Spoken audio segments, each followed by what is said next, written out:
এক গ্রামে বাস করত মিনাজ এবং তার স্ত্রী সাদিয়া এবং তাদের একমাত্র ছেলে রাকিব। রাকিব একটি অফিসে চাকরি করত।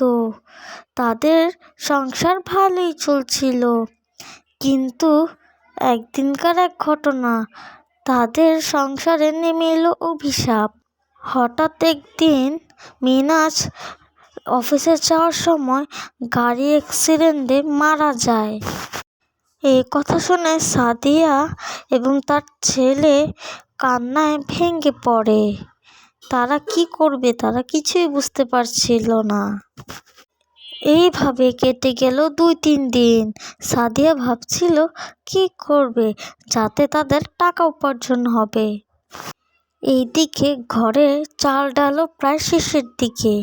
হঠাৎ রাকিব বলল, মা, তোমাকে আমি একটি বুদ্ধি দিচ্ছি।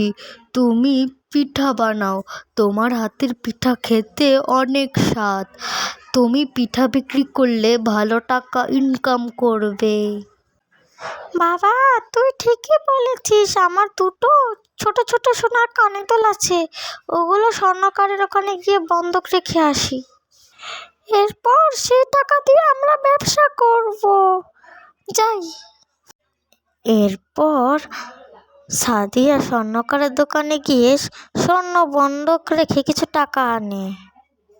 বাসায় এসে রাজীবকে বলে, বাবা, আমি এখন তোমার জন্য পিঠা বানাচ্ছি, খেয়ে বলো কেমন হয়েছে, তাহলে ব্যবসা কালকে থেকেই শুরু করব।